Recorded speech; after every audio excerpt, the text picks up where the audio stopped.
नमस्कार दोस्तों, आज के इस वीडियो में आपका स्वागत है। आज के इस वीडियो में हम त्रैमासिक परीक्षा 2022-23 कक्षा 10वीं का विषय गणित का पेपर देखने वाले हैं। इसको पूरा हल करेंगे। अगर अभी तक आपने हमारे चैनल को सब्सक्राइब नहीं किया है तो प्लीज़ सब्सक्राइब कर लें और नोटिफिकेशन को ऑन कर लें ताकि आने वाले सभी विषय के पेपर आप तक पहुंच जाएं। चलिए वीडियो शुरू करते हैं। इस पेपर में आपका समय रहेगा 3 घंटे का। अंक 80 नंबर का पेपर रहेगा। सभी प्रश्न हल करना अनिवार्य है।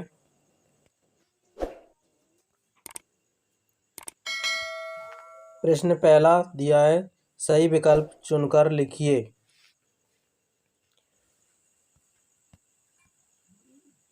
सही विकल्प के अंतर्गत पहला दिया है 12 और 15 का HCF क्या होगा। ऑप्शन दिए हैं A 120, B 4, C 10 या फिर D 3। तो इसका सही आंसर हो जाएगा D 3।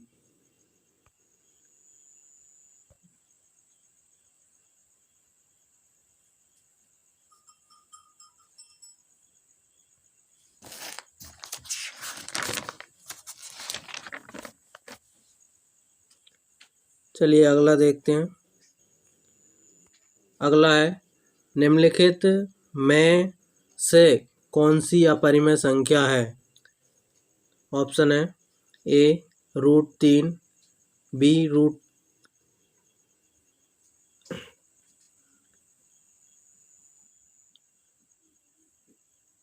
दूसरा है, निम्नलिखित में से कौन सी अपरिमेय संख्या है।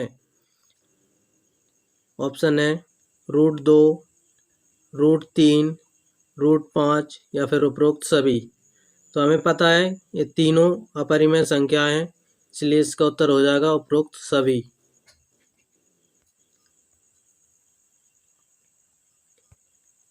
तीसरा दिया है, यदि द्विघात बहुपद ax² + bx + c के शून्यांक अल्फा और बीटा हों तो अल्फा इंटू बीटा का मान होगा।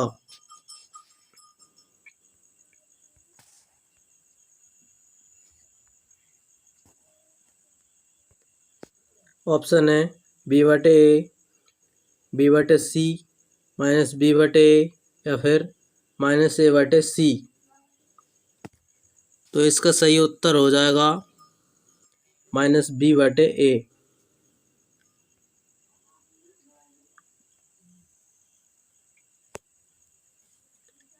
चौथा दिया है, बहुपद 6x² + 13x + 7 की घात होगी।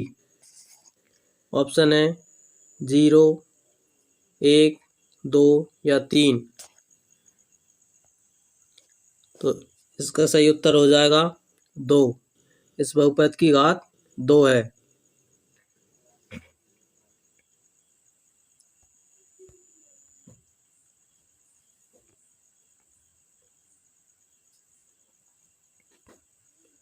समीकरण x² + x - 1 = 0 के मूलों की प्रकृति होगी। ऑप्शन है वास्तविक और समान, वास्तविक और भिन्न, कोई वास्तविक मूल नहीं,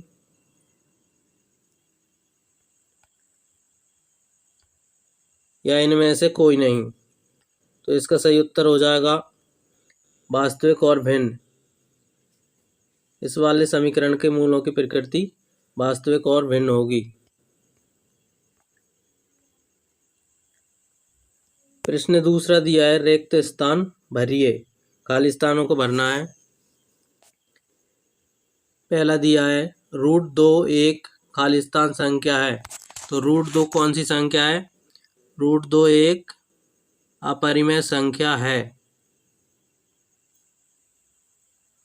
दो बहुपदों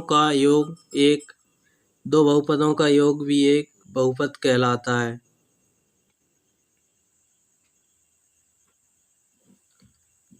घात एक वाले बहुपद रैखिक बहुपद कहलाते हैं।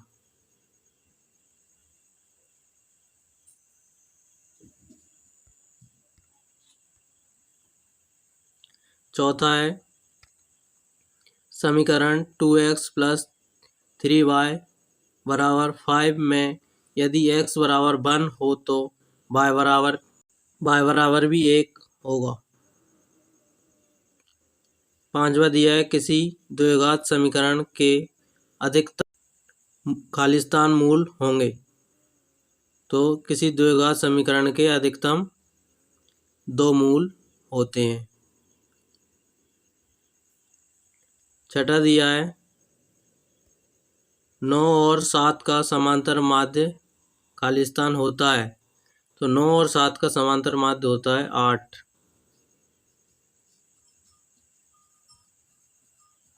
प्रश्न तीसरा दिया है सत्य असत्य लिखिए।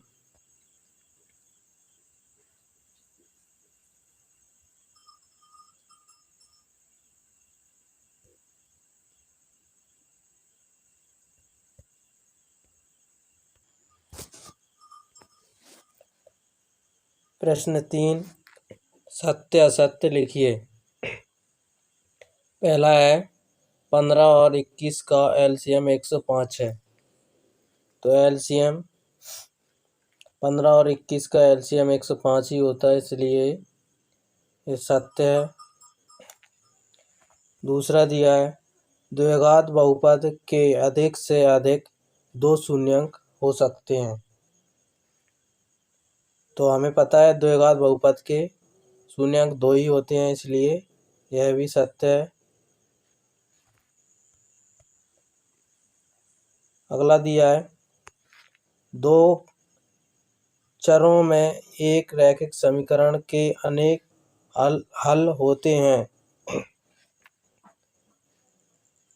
तो यह भी सत्य है। चौथा दिया है वर्ग समीकरण में चर की घात कुछ भी हो सकती है। तो यह असत्य है।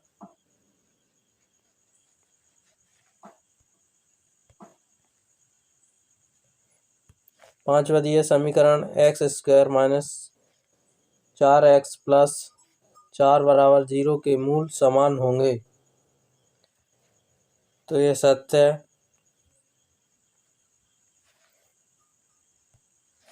एक द्विघात समीकरण के एक से अधिक मूल हो सकते हैं।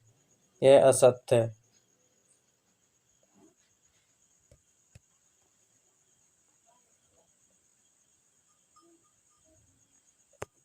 प्रश्न 4 दिया है सही जोड़ी बनाइए।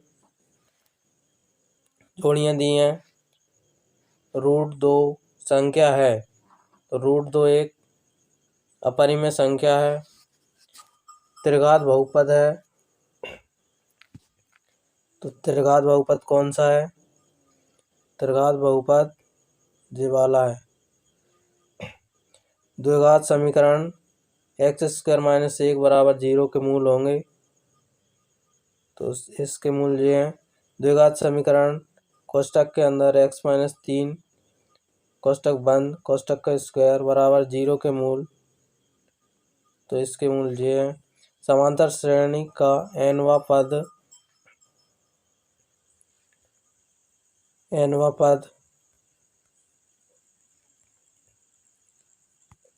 जे है।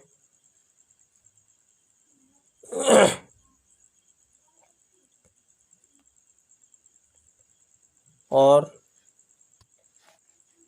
x + 2y + 3 = 0 में यदि x = 0 हो तो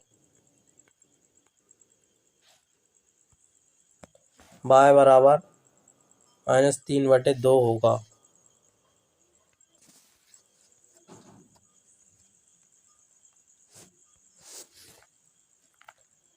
प्रश्न 5वां दिया है एक शब्द वाक्य में उत्तर दीजिए। पहला है 6, 12 और 30 का एलसीएम कितना होगा? तो इनका एलसीएम होगा 60।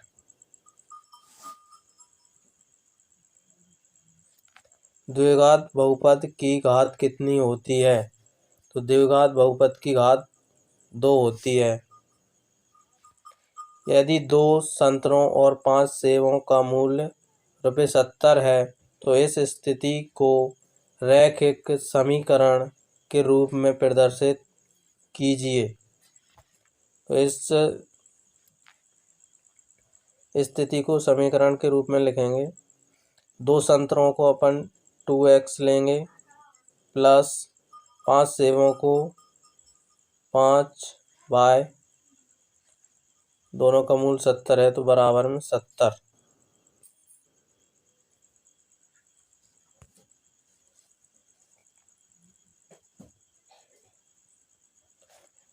वर्ग समीकरण x² प्लस 4x प्लस 2 बराबर 0 के मूलों का योग क्या होगा? तो इसके मूलों का योग है -4।